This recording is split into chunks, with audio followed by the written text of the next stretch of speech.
Shona zidana naye. Ndarwereka nyaya yacho inonzi ndomurayiro wandinokupa. Saka Jesu anotorayira, kwete kukumbira, kwete kuyambira, but murayiro. Kana uchiteedza Jesu unoteedza murayiro yavo.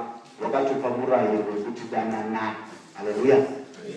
Saka kudanana murayiro waIshe Jesu. Haleluya sambati. Unofanira kuteedzera. Saka kuti de nekuratidza rudo kuna musasa nekunashanyira nekuvawo nekuvanamatira. Haleluya. Naapostoli Pauro anotsigirawo akati pane chikwereti chinodikana chinobvumidzwa mubhaibheri. Hachisi chekukwereta munhare hachibvumidzwi ichocho. Kana chekukwereta munhembe hachibvumidzwi futi. Kana chekukwereta bhutsu hachibvumidzwi. But chikwerete chinobvumidzwa mubhaibheri chikwerete chekuda. Zvikuru nekuti hanzi Jesu akakuda. Saka watone chikwerete kudhara chekudawo muvakidzani wako, chekudawo hama yako. Haleluya somebody. Haleluya somebody. Saka ukaona usikuda hauwezi kubhadhara chikwerete. Chikwerete chida kubhadhara wakadiwa idawo. Haleluya somebody. Kumiro basa kuti bhadhara chikwerete, bhadhara chikwerete. Hama yako. Pane umwe instead of kubhadhara chikwerete kutowedzera. Nekuwengana nehama yake kutowedzera chikwerete mukava gap. Zvikunakire idama yako. Haleluya somebody. Haleluya somebody. Haleluya somebody. Kana uchida mumwe hausi kukugonera uri kuzvigonera. Ndava it is being credited to your account. Haleluya somebody. Saka tabasa kakutuka samoto ukazvimuda wamugonera kumuda kwako kutozvigonera. It is being credited to your account. Hallelujah somebody. Hallelujah somebody. Takaba ni kuna itika taka samoto msiwe Friday. Tuna mwana taka pare za Shoko. Rata simba chaisa. Hallelujah somebody. Timu beje socho ngombera mwana.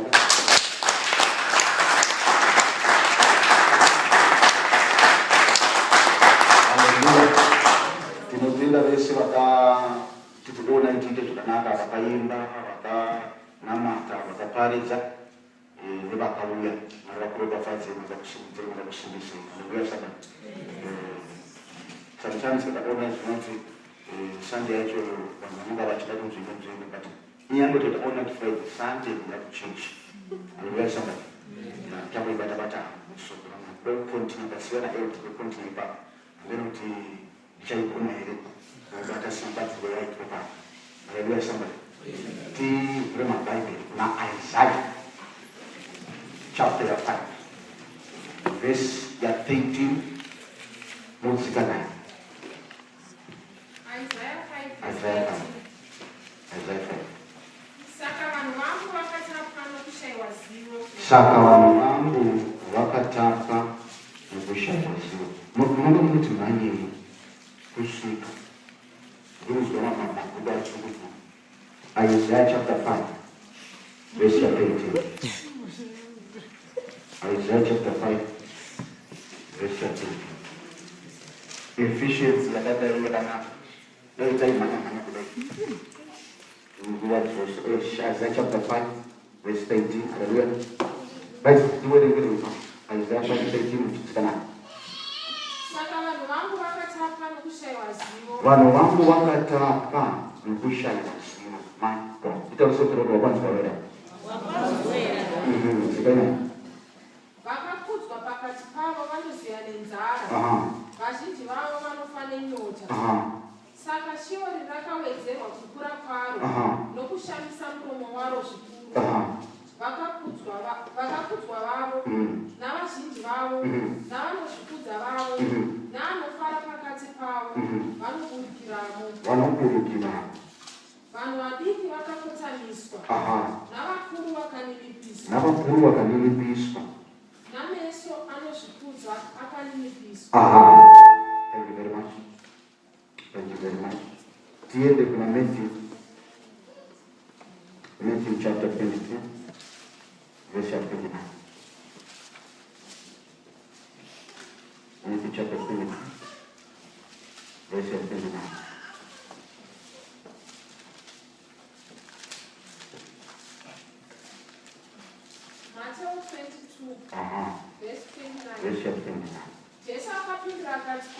Jesu akapindura akati kwavari, marashika nokusaziva magwaro kana simba raMwari. Todzokerai pano. Jesu akapindura akati kwavari, marashika nokusaziva magwaro kana simba raMwari. John chapter 15 verse 3. John chapter 15 verse 3. John chapter 15 verse 3.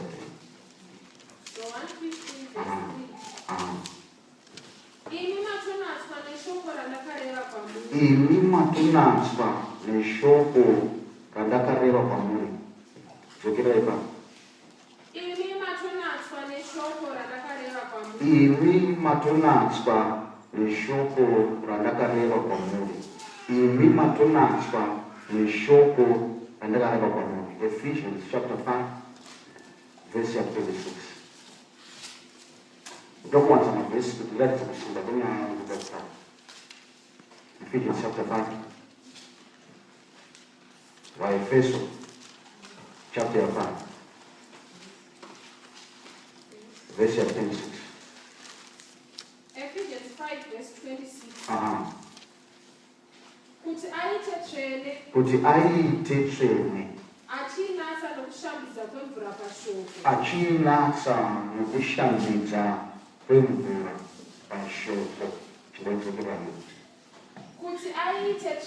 Kuti aite tsvene achinatsa nokushambidza kwemvura pashoko. Kuti aite tsvene achinatsa nokushambidza kwemvura pashoko. Ndambonzwa ungaruweresa chinonga akamboweveresa chitsvuku. 5 verse 6. Ephesians 5 verse 6. English.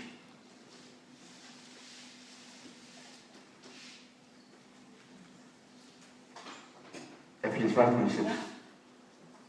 That he might sanctify and cleanse it. That he might sanctify and cleanse it. With the washing of water by the word. With the washing of water by the word. That he might sanctify and cleanse it. That he might sanctify and cleanse it. With the washing of water. With the washing of water. By the word. By the word. Hallelujah, somebody. Hallelujah, somebody. Right. Jesu unofamba navadzidzi vake kwechinguva. Hallelujah. Achivatora, Jesu unotora vadzidzi vake vari vana Peter vairedza hove, vana Matthew vaitora mari, vana Luke vairapa munhu wake. Hallelujah. But nekuti vanofamba nashe Jesu, vachifamba naye, vachinzwa zvaaidzidzisa, vachiona zvaaita, vafishermen vana Peter, vana John, vana James vakaguma vakurarama maringe nezvaidiwa naMwari, nekuti vakaramba vachiteerera paitaurwa naShe Jesu, vakaramba vachiita zvaiitwa naJesu. Hallelujah. Unosvika kuna John chapter 15, Jesu achitaura pamusoro achizvipa example achiti ndiri muzambiringa, baba vangu ndiye mutarimi, dari rese riri pandiri risingabari zvibereko acharidhisa, but rese richine nezvibereko anorinatsa kuti ribare zvibereko zvakawanda. Zvikanzi imi matonatswa nekuda kweshoko randakareva kwamuri. Imi makatonatswa nekuda kweshoko randakareva kwamuri. Hallelujah. In other words, Jesu unotosiyanisa vadzidzi vake nemhomho yaimutera, unotosiyanisa vadzidzi vake nevanhu vaive kuzotsvaka kuporeswa nekudzikinurwa. Ndava achitaura Jesu unoti imi makasiyana navanhu, ndava pane mashoko angu amunonzwa, saka hamuna kufanana nevandasangana naye ndaita mabwekwe naye. Ndava imi munogara muchinzwa mashoko ake. Hallelujah. Saka kuramba vachinzwa mashoko aJesu kwakasiyanisa vadzidzi nevamwe vanhu waya kuzoporesa, nevamwe vanhu waya kuzodzikinurwa, nevamwe vanhu waitika kubatsirwa naJesu Kristu. The difference was kuti vadzidzi vainzwa Jesu achitaura. Hallelujah somebody. Zvikanzi saka imi muri palevel iri nani because munonzwa mashoko andinotaura. Kuti uporeswe zviri nani, zviri easier because unonzwa manzwa andinotaura. Kuti udzikinurwe zviri easier nekuti unonzwa manzwa andinotaura. Hallelujah somebody. Ndo chakakoshera kuramba uchinzwa shoko raJehovha. Ndo rinokunatsa shoko raJehovha, ndo rinokuchenesa. Hallelujah somebody. Zvekuti kuzoti upore hazvinetsi kana uchiramba uchinzwa shoko raMwari. Kuzoti simba raMwari rioneke pamusoro pako hazvinetsi kana uchiramba uchinzwa shoko raMwari. Hallelujah somebody. Bhaibheri rinoti pane vanoita nharo vaFarisi namaSadhusi vanoita nharo vanzi mukadzi akarwara vari kwe7 kumba kuzomuka unozoita mukadzi wangu. Zvikanzi naJesu dambudziko renyu torona kuti makatorasika. Problem makarasika is because hamuzivi magwaro nesimba raMwari. Saka muri kurasika because magwaro hamumazivi. Munopinda muna taisireva because magwaro hamumazivi. Munoita zvisizvo ndava magwaro hamumazivi. Munotaura zvisizvo ndava magwaro hamumazivi. Hallelujah somebody. Saka kusaziva magwaro, kusaziva shoko raMwari kunoita kuti tirasike.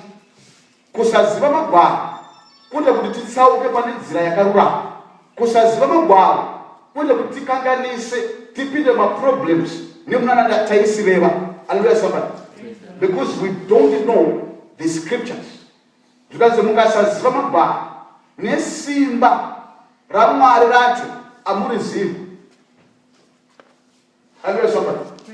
Mukasaziva magwaro nesimba raMwari racho amurizivi. Saka kana tikakunesa kunzwisa nekuziva simba raMwari, nzwisisa nekuziva magwaro. Hallelujah. The more you know the scriptures, the more you know the word of God, the more you know God's power.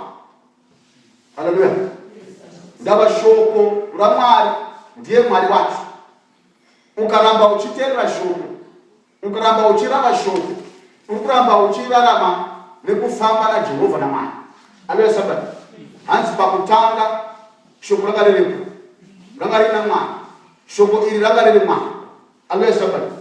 Saka pese paunonzwa shoko, pese paunofamba neshoko, pese paunoteerera shoko, uri kufamba nekuteerera Mwari.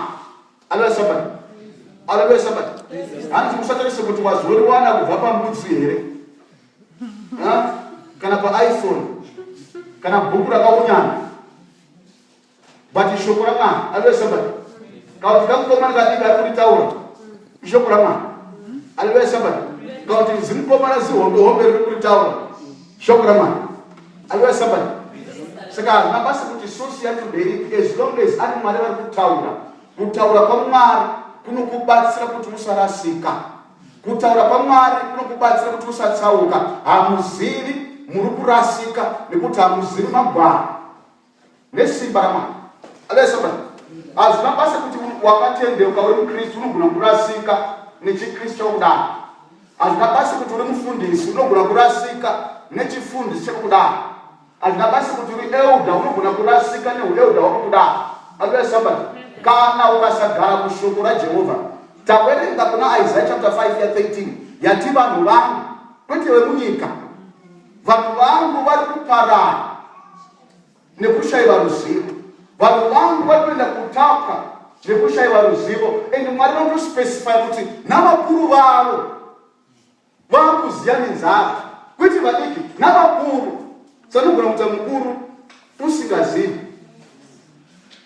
unogona kuita mufundisi usingazivi. Hallelujah somebody. Because nekuti havasi kuziva shoko rangu, vanhu vangu vari kuenda pasi peutapwa. Nekuti havazivi shoko rangu, vanhu vangu vanoenda pasi peutapwa. Mwari vachikurangarira kuti uri wangu, but unogona kuenda pasi peutapwa niko kusaziva.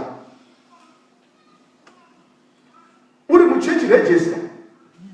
Woenda passport hapa. Niko kusaziva.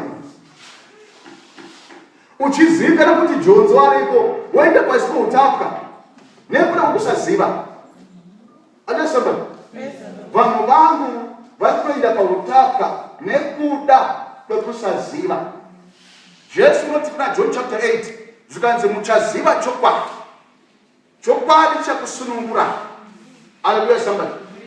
You shall know the truth, and the truth shall set you free. Hallelujah, somebody. Quit the fire jet. The truth shall set you free. Hallelujah, somebody. Second, the level at which you know is the level at which you are free. Hallelujah. The level at which you know is the level at which you are free. Saka ukazia uzvishono. Wakasunungurwa uzvishono. Ukazia uzvizhinji. Unosunungurwa uzvizhinji. Saka level rekusunungurwa kwako does not depend on your age, on your gender, but on the level at which you know. Hallelujah, somebody. The level at which you know is the level at which you are free. Hallelujah. The more you know, the more you are free. The more you know, the more you are free. Hallelujah, somebody. You shall know the truth. The truth shall set you free. Ichokwadi chaunoziva chinokusunungura. Hallelujah, somebody. Ichokwadi chaunoziva chinokusunungura. Hallelujah, somebody. Hallelujah, somebody. Munoziya chokwadi chiripo. Always. But unless ukasachiziya hausununguki. Chokwadi chaunoziya ndo chinodini. Ndo chinokusunungura. Bhaibheri aririko ukasariwerenga aurizivi. But ukatanga urivhura uchiwerenga ndokunoziva kuti Genesis chapter 1 verse 1 kuti zvakati nezvakati. Because waiziya chokwadi chagara chiripo. Hallelujah, somebody. Shoko raMwari ragara riripo, pekutanga ragara riripo, nanhasi riripo, but vanhu vakabatwa indau havana nguva yekugara naro vorinzwisisa. Even though riripo, unogona kusungwa chokwadi chiripo. Hallelujah, somebody. Unogona kutambudzwa Jesu akakufira, but ukasazviziva kuti Jesu akandifira, unoramba wakatambudzwa usingazivi kuti Jesu akakufira. Saka chokwadi chaunoziva ndo chinokusunungura. Hallelujah. Chokwadi chaunoziva ndo chinokusunungura. Kuti chokwadi zvafana munhu unoti waungana hope unotora bhebhe rake pakushafa chipepiri asi andoda nhasi ndoda hope dzakanaka ndakatsembera bhaibheri. Kana usingazivi zvatinotaura hapana zvatinokubatsira. Hallelujah, somebody. Bheta kuti vhura hako werenga mavhesi maiona mwatanenge waubva wadara nyange riri upo mwari vanokuchengetedza. Hallelujah, somebody. Haizi yakanyorwa chete but ndeyaunoziva. Hallelujah, somebody. Saka sarudzo yako ngaive pakuziva shoko raMwari. Ndo chakakosha kuti tirambe tichiya kuchechi because tinoramba tichizwa shoko raMwari. Hallelujah, somebody. Shoko raMwari ratiramba tichinzwa ndo rinotisimudzira, ndo rinotisimbisa, ndo rinotiwakiridza. Hallelujah. Hanzi naJesu matonatsa nekuda kweshoko ramanzwa. Zvikanzi ini ndakada semuzambiringa, imi muri mapazi kana kuti madare. Dare rese risingabereki rinobviswa. Saka hapatomborina. But rinobereka zvibereko. Rinoda kunatswa. Kuti rirambe richibereka zvibereko zvakawanda. Rinonatswa nei? Neshoko randinoreva. Hallelujah, somebody. Hallelujah, somebody. Munoziva vanhu vanoita farming, vanorima mafruits. Vanotunha pruna inonzi pruning. Branch rakadaiso. Unotunokunda kuti zvakawanda. So, but kunobereka kwacho kumberi, but pane zvakawanda panotunukudira. Saka vanorima kubva vanozviziva. Saka rinovhiswa so. Twakawanda. Kuti unobereka kwacho ndo kunofanira kusara. Ndava kukasara kuine twakawanda. Mvura ichikwira inombopera kuti twakawanda muya. Instead yekuenda kunofanira kuchienda mvura kune zvibereko kune mufruits. Unofanira kubuda orange yakanyasa kusvikira. Inombopedzwa netunoenda kuno. Anosambata. Pakurarama kwako pane tunombodarika uku neuku. Anosambata. Saka paurarama Monday Tuesday pane zviri kuenda neuku zviri kuenda neuku. Saka shoko raMwari rikaura kuzopruna kubvisa kuti make sure kuti hapasari chimwe chinhu chiri pauri chinotora kufadzira Mwari, chinotora nyasha dzaMwari, but nyasha dzaMwari dzinoenda kwadzinofanira kuti dziende kuti une zvibereko zvakawanda. Zvinoitika chete kana ukagara pasi peshoko. Somebody. The more yaunogara pasi peshoko, the more you are pruned, and the more there is capacity kuti uve nezvibereko. Hallelujah, somebody. Hallelujah, somebody. Kana uchida kubereka zvibereko, ramba uchigara pasi peshoko. The more yaunonzwa shoko raMwari uri kunatswa. The more yaunonzwa shoko raMwari uri kubatsirwa kuti zvaunosangana nazvo zvinoda kunamira pauri zvipfumwe zvibviswe zvisatore nyasha dzaMwari nengoni dzaMwari. Hallelujah, somebody. So that you are able to bear more fruit. Ephesians chapter 5 verse 26-25 iri kutaura pamusoro pemurayiro wekupuhwa kuvarume nemaapostoli Paulo. Pezi varume idai vakazvinzi sekuda kwakaita Kristu akazvipa upenyu hwake kuti atore chechi ainatse, aichenese nemvura pashoko, aichenese nemvura pashoko. Saka muapostoli Paulo anofananidza shoko raMwari nemvura, kuti shoko raMwari zvarinoita rakaita semvura rinochenesa. Hallelujah, somebody. Shoko raMwari rakaita semvura rinochenesa. Shoko raMwari rakaita semvura rinonatsa. Hallelujah. The reason why tichigeza muviri is because tinonzwisa kuti patinorarama, patinofamba tinosvina, toita kusvina. Hallelujah, somebody. Tinosvipa. Doesn't matter kuti haunokuda padza uri mumba imo muri kunosweta nyama yako inosvipa yega. Nometa hauna shina yawinani patiri kunosvipa. Pane chizomanga kuti munhu wangu wasina kugeza. Hallelujah, somebody. Pane chitumangara chienda hautombori kutaura baba ndati mazwanisa kugeza ukatosvika padhuze dai. Hapana chipo chiprofeti unodiwa unobva kuziva kuti right. Right to shota. Hallelujah, somebody. Because pane zvinomangara kuti pane zvisikuitwa, pane zviri kuleka. Hallelujah, somebody. Mukristu ndozvaakaita futi zvakare pamweya. Hallelujah, somebody. Shoko raMwari ndorino kugeza, ndorino kuchenesa. Hazvina basa hauna kubvawa paunoenda. Shoko raMwari ndorino kugeza, ndorino kuchenesa. Hallelujah, somebody. Saka pamweya zvinotomangara zvega kuti dzani nguva idzi dzisina kumboshanda, dzani nguva dzisina kumborizwa. Because the more you don't hear the word, the more your spiritual atmosphere yainochengeta zvinhu zvakawanda. Hallelujah, somebody. Reason why munhu achizonwa is because pane zviripo zvofunga visipo. Pane zviripo zvofunga visipo kana ukasazviona hapo, but zviripo. Ukazoisa mvura ubva zvinopera.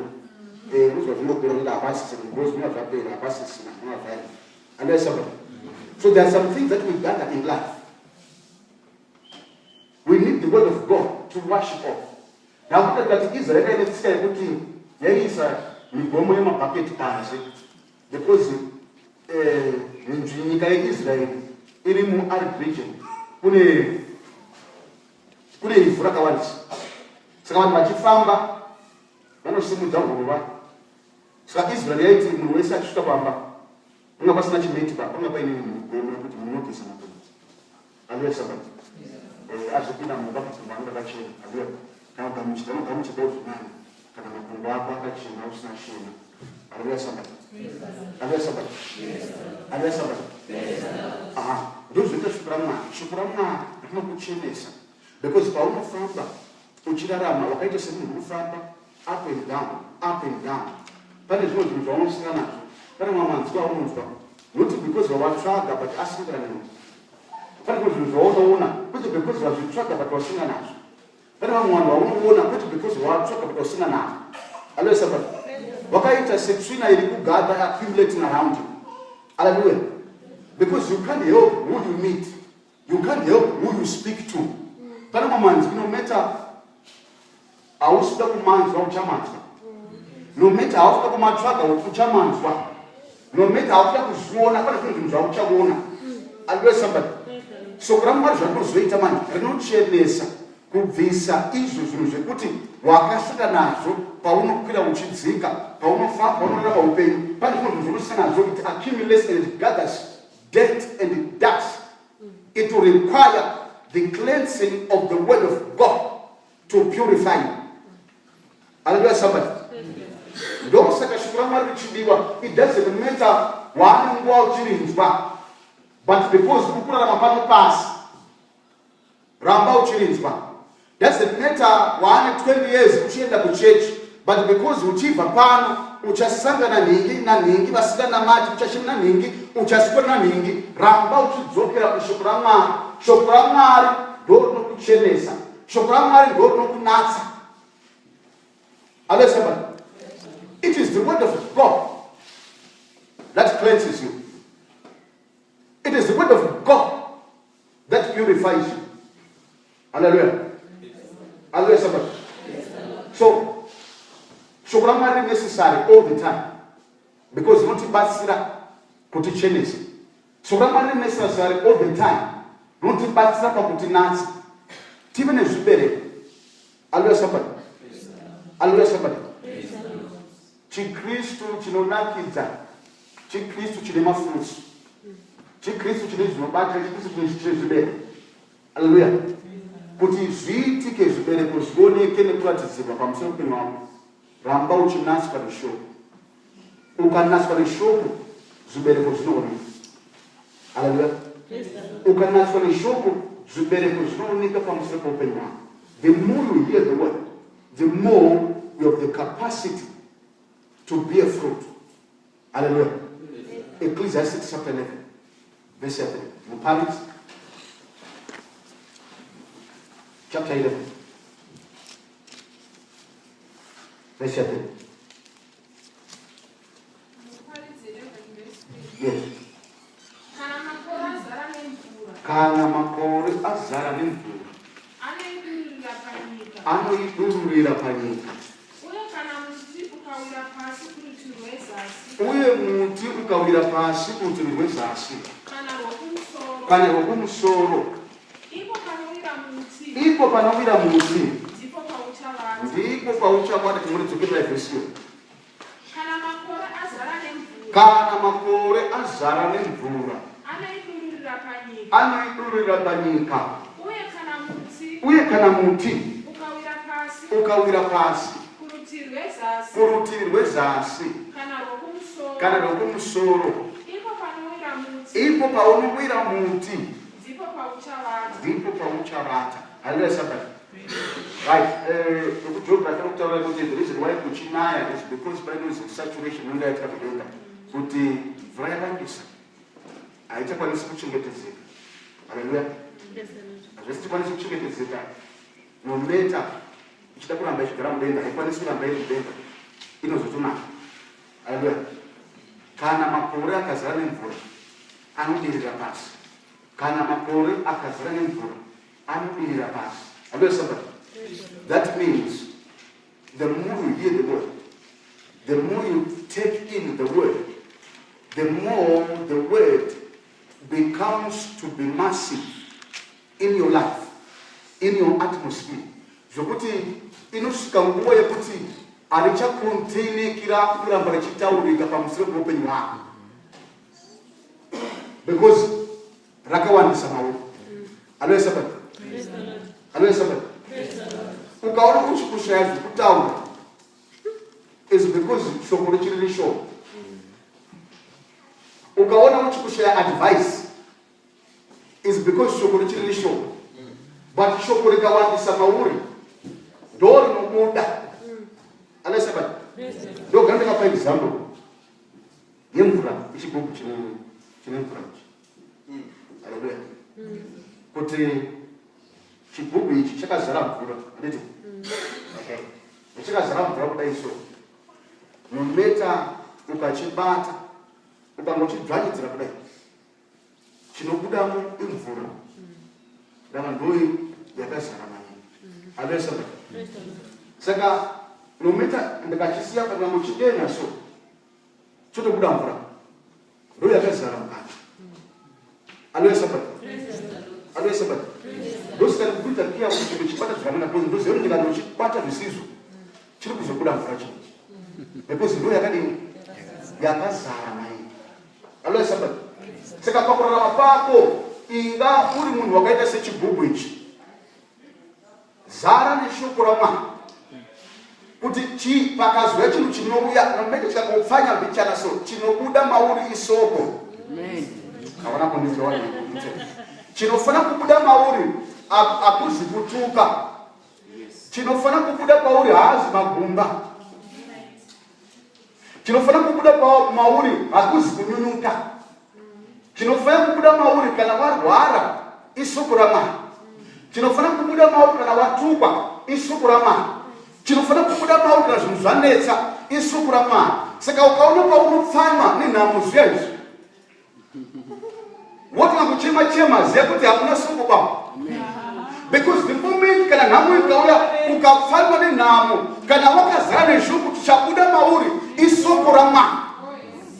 Ende soko raMwari ndo richadresa zvinhu. Ukarwara waita semunhu wapfanywa, chinofana kubuda mauri isoko raMwari. Soko raMwari ndo richadresa zvinhu. Ukatukwa chinofana kubuda mauri isoko raMwari waita semunhu wapfanywa. Hallelujah somebody. Mukaona chigubhu chisina chinhu chikafanwa zvezvo unochoti kwasi. Because hachina chinhu. Saka chinodzika chega nenoise yachinoita kuti hamuna chirimo papo.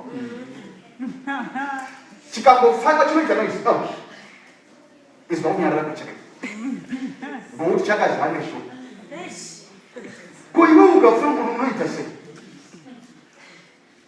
Ukatsika uri kuita sei? Ukagumburwa unoita sei? Nekunoona handitomuzwa iri ziya kuti kana mukatobuda noise hamuna nechirimo, imhepo dzega dzega.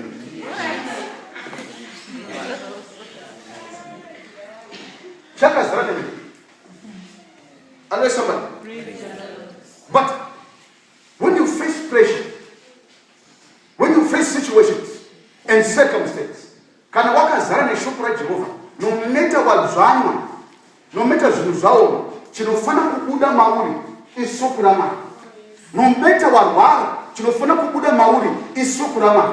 No matter wanetsikana, chinofana kubuda mauri isoko raMwari. But zvinotoitika chete kana riri mauri. Hallelujah somebody. Haukwanisi kuzoritaura ndawazorwara ayo. Haukwanisi kuzoritaura ndawazoshayiwa ayo. Gara uine soko raMwari kuti when situations come, when problems come, you are able to speak the word. Hallelujah somebody. Hallelujah somebody. It is the word of God that addresses your situation. It is the word of God that changes things. Psalms 107 verse 20 inoti Mwari vakatumira shoko ravo rikavadzikirwa nekuvaponesa kubva kumatenda avo ose. Mwari vakatumira shoko ravo rikavadzikirwa nekuvaponesa kubva kumatenda avo ose. Hallelujah somebody. Hallelujah somebody. So it is the word of God rinoadresa zvinhu. It is the word of God rinochinja masituations. It is the word of God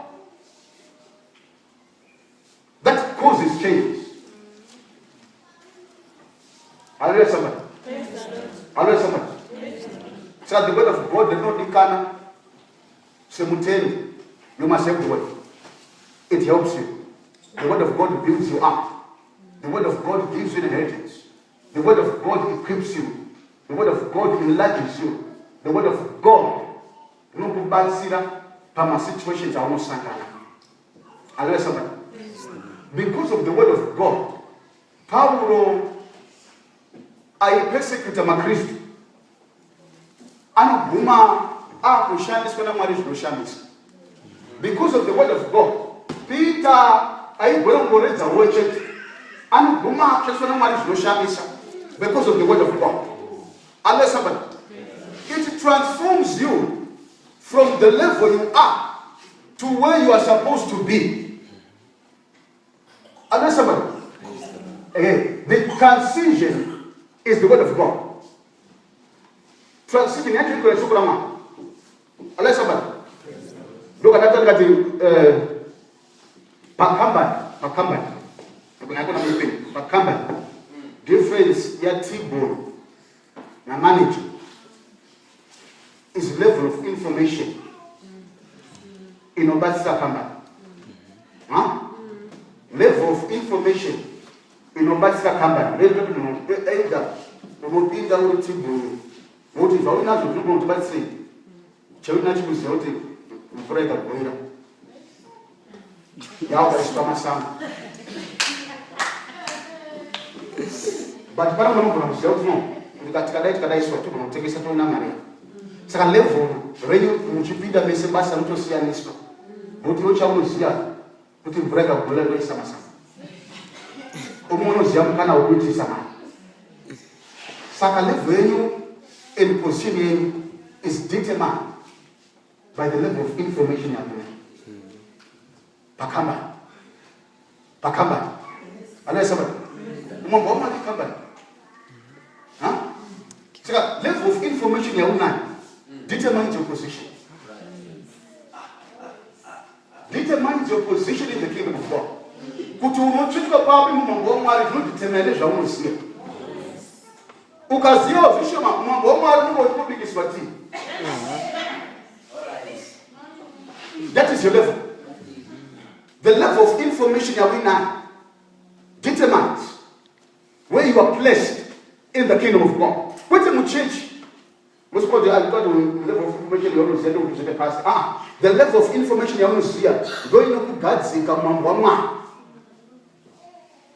Jesus, Matthew chapter 16. I just remember what this was.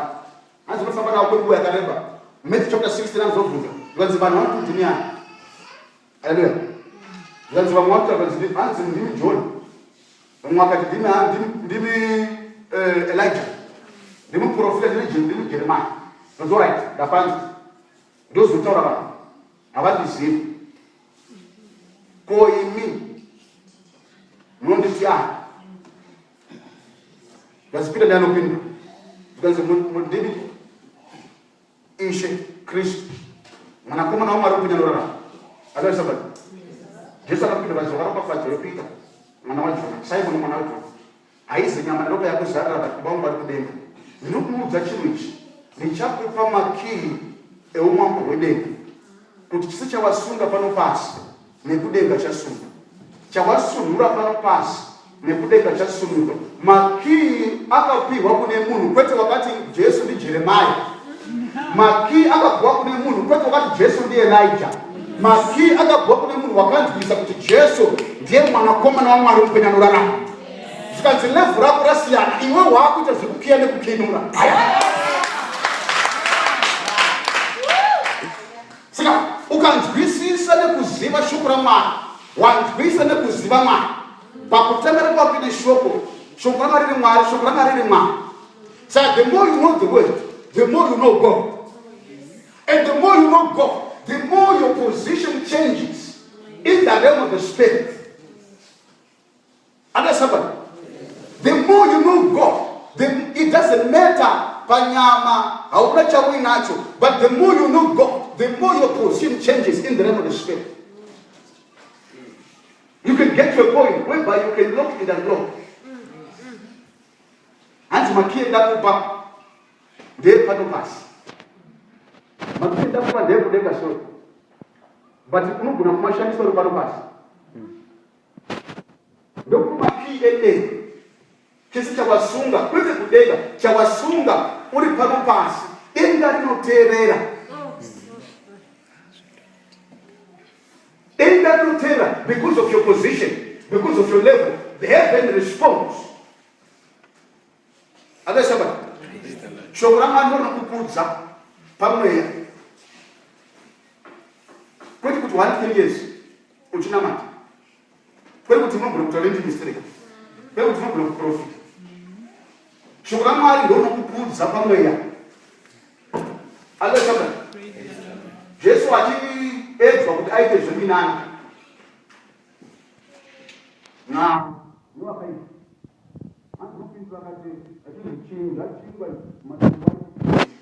As a man shall not live by bread alone, but by every word that proceeds out of the mouth of the Lord. Hallelujah. The more you hear the word, the more you grow spiritual. Hallelujah. Hallelujah. Hallelujah. So, Grandma, no kusimbisa, no kubiriza, no kuchengeteza. Look back here. 1 Peter chapter 2, verse 2. 1 Peter chapter 2, verse 2.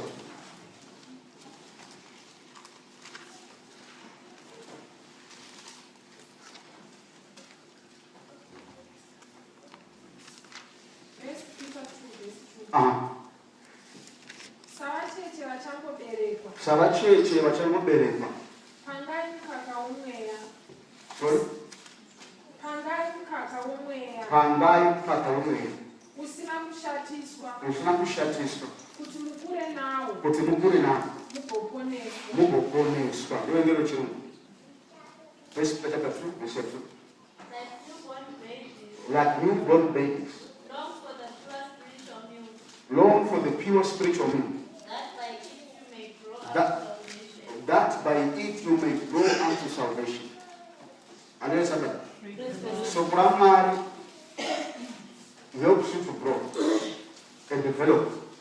Hallelujah. The moment you are not thinking about your pattern, let us change. Doesn't make what you look all the age. And you can hear with that man. Hallelujah. So what we need to grow is the milk of the word. The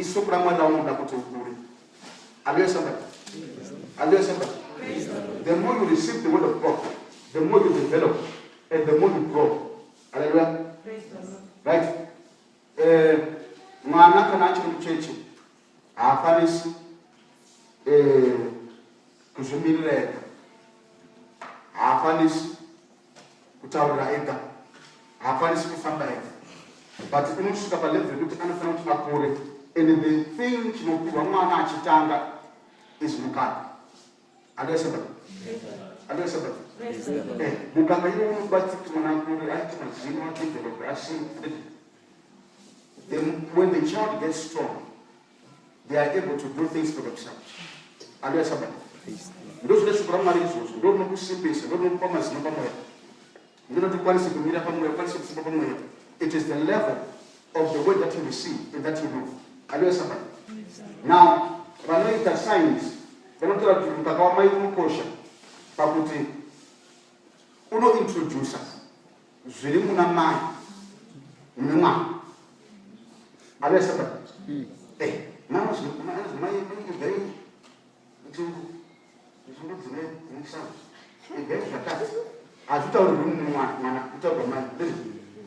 But mai achizvita izvozvo akazopa mwana mukaka wavo zvatiwa namai zviri muna mwana zvinotransfera kuenda kune mwana. Hallelujah. The level of immunity iri muna mai inotransfera kuenda kune mwana. The level of nutrition iri muna mai inotransfera kuenda kune mwana because of the milk. Hallelujah. Those who just show God has all the glory, God has all the power, God has all the ability. The more you take the word of God, the power don't transfer. The more you take the word of God, the glory in the transfer to somebody. So the healthy baby is the baby that feeds more on the milk of the mother. The healthy believer is the one that feeds more on the word of God. Unless somebody, because mukaka unu introduce environment ya mali kune mali. Where diraka unu introduce environment ya mali kune muteti. Just as mali unu gonna resist the flu. Mali unu gonna resist the weather. Vaka transfer ya zimali. Sometimes you pass on. What is inside you? Unless somebody, you can be able to receive the glory that is involved when you receive His word. You can be able to receive the power of man when you receive His word. You can be able to receive the righteousness of man when you receive His word. You can be able to receive the glory of man when you receive His word. Unless somebody, the more you take in the word, the more you take in the nature of God. Hallelujah. Take in the word. Take in the word. Peter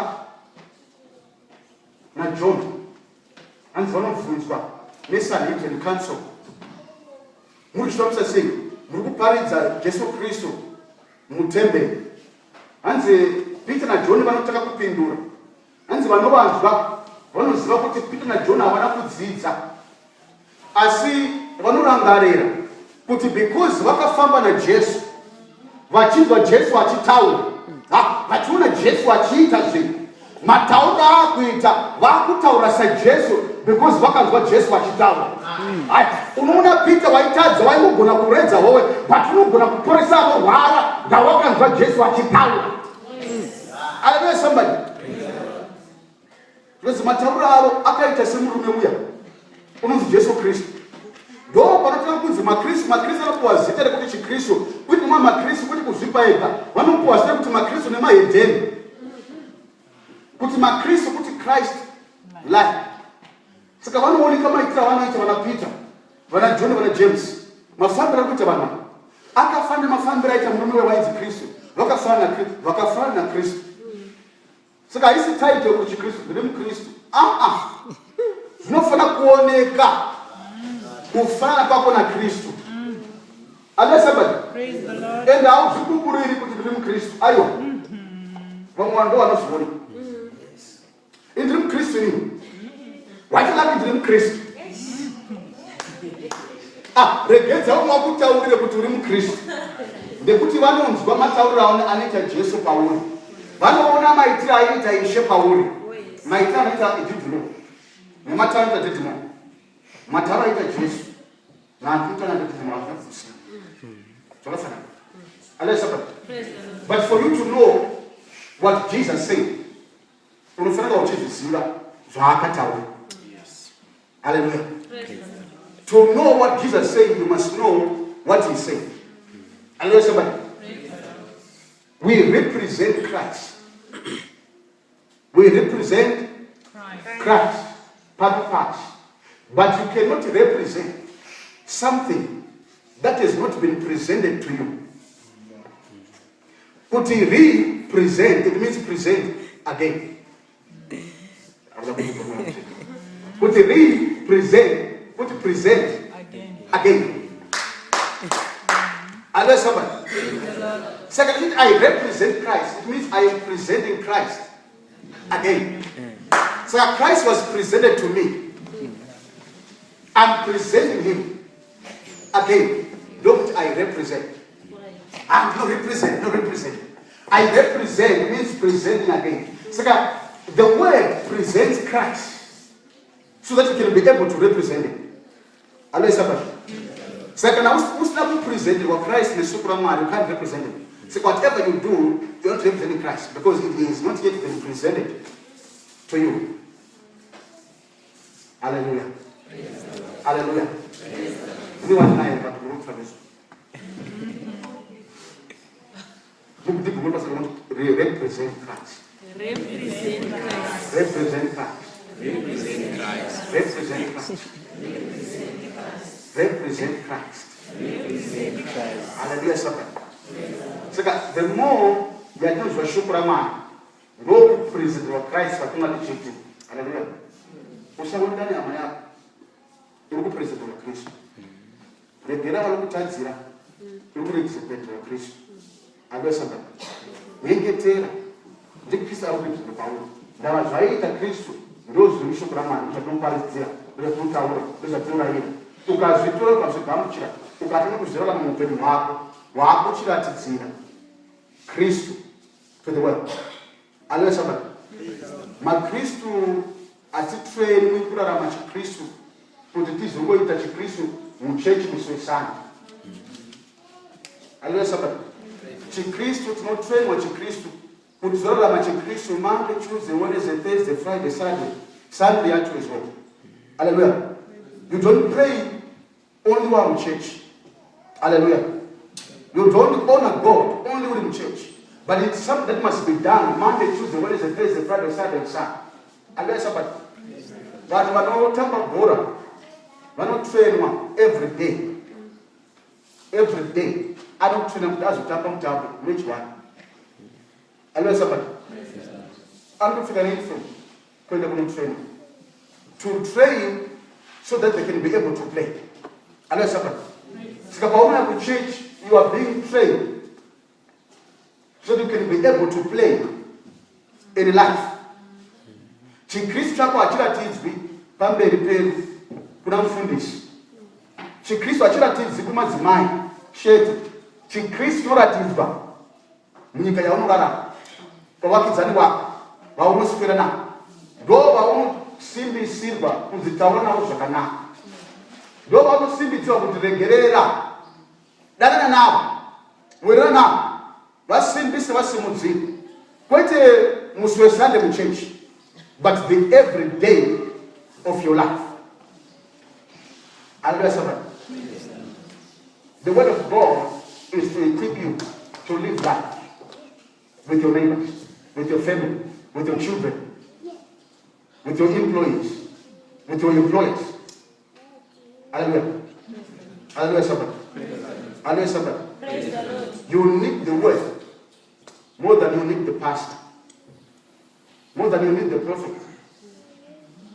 Hallelujah. Church of Efeso, inonzwa kuwachida after kuenda extra 20 kunda after kuenda vanomuchemerera kati muapostora emugumira mumbogara nesu kwechivhiki kwemwedzi pane Paulo aiwa ini ndinoenda asi ndichienda ndichakusiyai mumaoko eshoko raMwari renyasha rine simba rekukuwakiridzai nekukupai nhaka pane vese vakaruramiswa. Hallelujah, somebody. Even if the pastor is not there, the word of God is there to build you up and give inheritance. Even if the prophet is not there, the word of God is there to build you up and to give inheritance. Hallelujah, somebody. Hallelujah, somebody. When you have the word of God, you grow spiritual. You grow spiritual. You will not be able to depend on others. You can depend on yourself. Hallelujah. Hallelujah, somebody. You can depend on yourself. Unogona kuzvinamatira. Unogona kutaura situation kuti chichinje because you have grown spiritual. Hallelujah, somebody. Kugamuchira shoko raMwari kwakakosha kusinamboita because ndonokubarisa ndonokusimbisa ndonokusimudzira ndonokuwakiridza. Bible inoti Paulo achiparidza soko achitaura manzwi hanzi Mwari anozarura mwoyo womukadzi munzi Lydia kuti anzwe mashoko ataona Paulo. Indava Mwari vachizarura mwoyo womunhu kuti manzwi ari kutaurwa echiapostora anzwisisike nekupinda is because vanoziva kukosha kweshoko ravo. Hallelujah, somebody. Mwari vanotopindira kuzarura mwoyo wemunhu kuti anzwe zviri kutaurwa because he understands the importance of the word in your life. Hallelujah, somebody. Hapana mnena ukaitwa neMwari. Mwari vakangozarura mwoyo wemunhu chete because he understands the importance yeshoko raMwari muupenyu hwomunhu. Hallelujah, somebody. Hallelujah, somebody. Shoko Ramwari ndarikukoshere. Ndiri kuzira basa pamoshoko Ramwari ndarikukoshere. Shoko Ramwari ndarikukoshere. Azvina basa unokwira mabhazi, kwira mabhazi. Shoko Ramwari is worth it. Azvina basa unofamba netsoka, famba netsoka. Shoko Ramwari is worth it. Azvina basa unodira fiyo, dira fiyo. Shoko Ramwari is worth it. Amen. Amen. Somebody. The word of God is worth hearing. Can you do kwira mabhazi, kwira mabhazi. Can you do kwira mabhazi, kwira mabhazi. The word of God is worth hearing. It is worth its value in God. Hallelujah, somebody. Hallelujah, somebody. Hakuna kujerera Superman, kushesa Superman.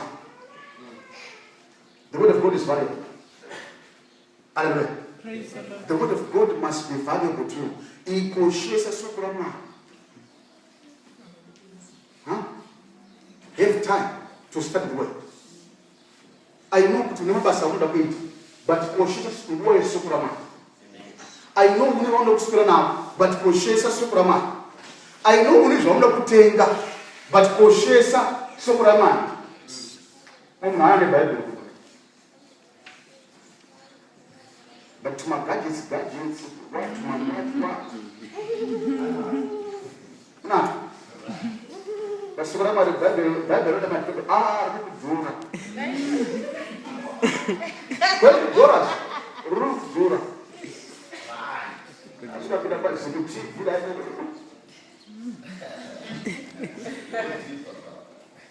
Unless somebody.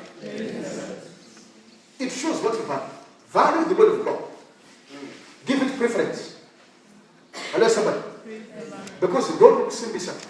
I like the message on my brother. They admire. The word of God. I know it helps you to grow. As in, just as you need bread. As in, you need to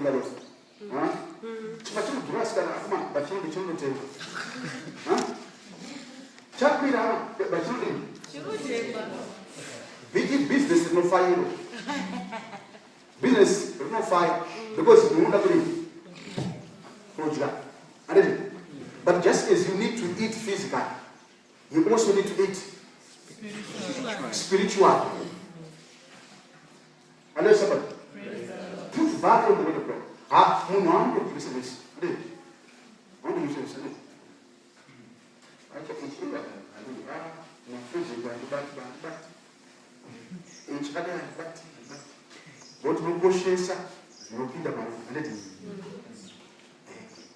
It's the same thing as what gets into you spiritually. Have value for the word of God. I know somebody. Have value for the word of God. Have value for the word of God. You need it to grow spiritually. Your spirit needs it to survive. But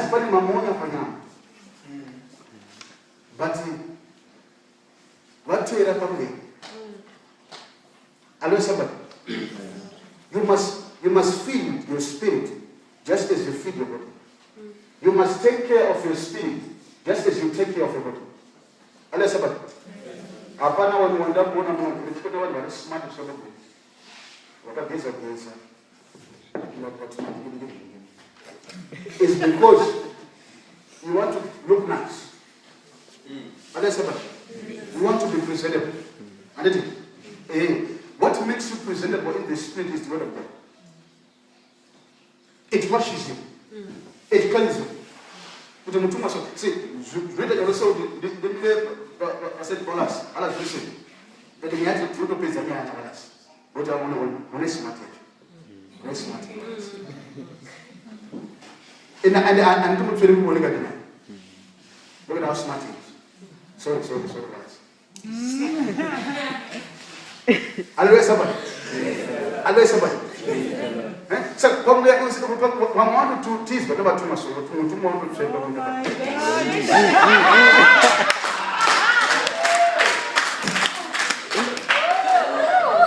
want to jump up from the boat house presentable. You don't have the word. Hallelujah, somebody. Have the word of God.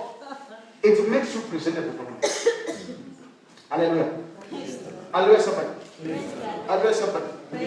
Munoziya here kuti vatumwa vamwari chavanoresponda kwachiri isoko rama. It is the word of God they respond to. Kwete kuchema chema kwamunoita. Kwete kunesera kwamunoita. It is the word of God that they respond to. Psalms 103, verse 19, verse 20. That's my last verse. Psalms 103. Mapisa Rema 103. Chapter 19, chapter 20. Mapisa Rema 103. Chapter 19. Chapter 20. Sorry, verse 19, verse 20. Psalms 103. 19, 20. Psalms 103, verse 19. Jehovah akasimbisa chigaro chake ushe kudenga denga. Ushe wake unobata zvinhu zvose. Rumbidzai Jehovah. Rumbidzai Jehovah. Imi vatuma vake. Imi mhare dzine simba. Munoita zvaakataura. Muchiteerera inzwi reshoko rake. Vatuma rutaura. Rumbidzai Jehovah imi vatuma vane simba vane mhare. Munoita zvaakataura. Muchiteerera inzwi reshoko rake. Ndiwerengerere wechirungu kuti chii? English. The Lord has established his throne Yes. in heaven. Yes. And this kingdom rules over all. Yes.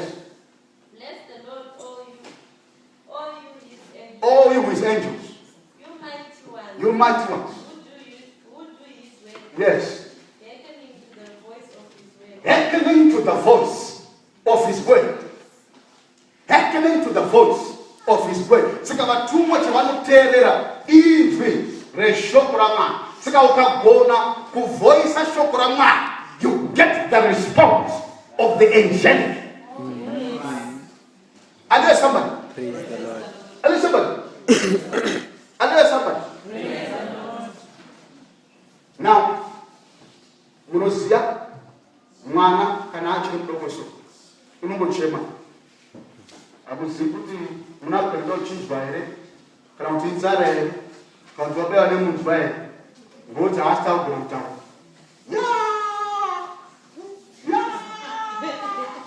Chii mwambona munapinda chikombaibota ukuwabota pamwe wakabaiwa apa wakuwabota ngokuti haasitaugona kudini kutaura.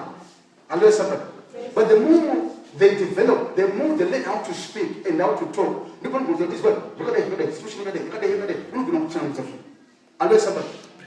So that the more you develop, the more you can be able to explain things and decide things to do so. Huh? And this could turn what I'm saying if it's a juice. Hallelujah, somebody. Because you know you can be able to speak. Hallelujah, somebody. So it tells your level in the realm of the spirit. Okay.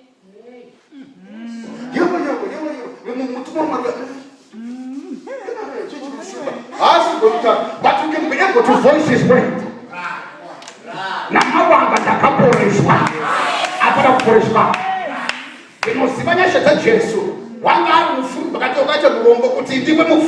Right about your breakthrough.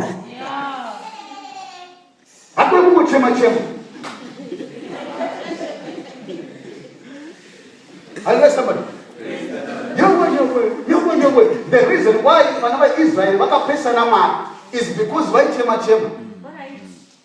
Instead of telling you, this is why Moses is because instead of kutaura now.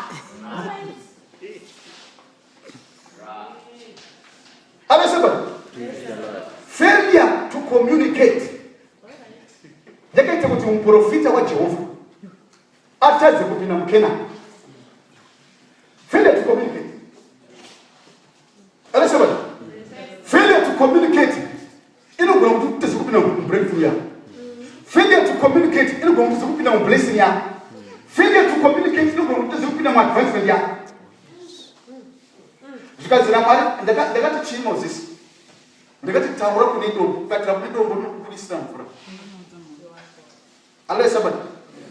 Ukatara kuni dombo kunisira mvura wari wewe dombo. Because he did not understand that dombo represented Jesus Christ. Hallelujah, somebody. Saka pekutanga Moses nunzi rova dombo. Andeti? Moses rova dombo runobuda mvura. Andeti? Pechipiri mvura inoshayika. Bible noti Mwari noti Moses taura kuni dombo nokupa mvura. In other words, it was a picture of Jesus Christ. Kuti Jesu ucharo wakawanda. After that, life begins to flow. Saka, the force, the now, that, zakatende wakawanda. After that, you are supposed to be speaking. Saka Moses achizuka kunorwa dombo.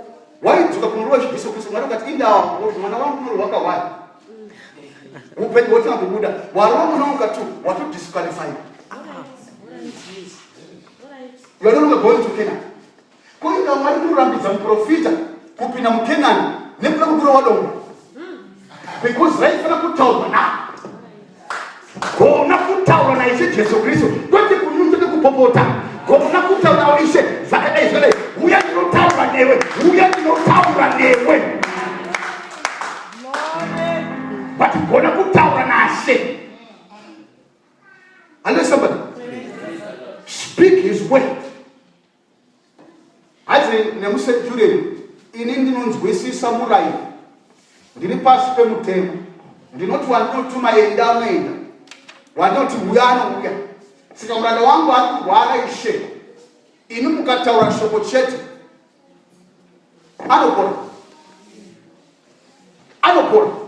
Because they don't we see simba de Shoko. Kuti Shoko likatauba. Kunyangwe ndikatauba pano. Kumuranda alikurwara ari kumba rinosvika kumba ikoko anopora murada. Somebody, it don't change the situation. The more you speak the word of God, the more it has the influence to speak and to change things in life. Let there be light, and there was light. Let there be trees, and there were trees. Let there be creatures, there were creatures. Hallelujah, somebody. Hallelujah, somebody. Praise the Lord. Speak the word. Tell them, speak the word. Speak the word. Speak the word. Speak the word. But you must know the word you are about to speak. Hallelujah, somebody.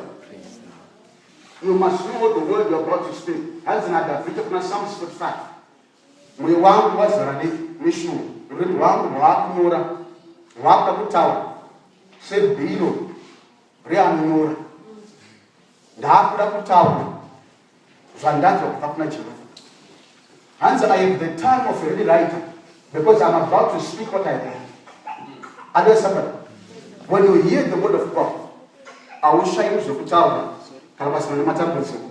When you hear the word of God, I will shine you. When you hear the word of God, I will boom you. I will pay you. Hallelujah, somebody. The reason why it's turning into Zika is because we are not effecting the word of God in our lives. Listen to the word. It will change. It will change. I want you to make a prayer. Maskatianas. Utesezwa makaita na Lydia.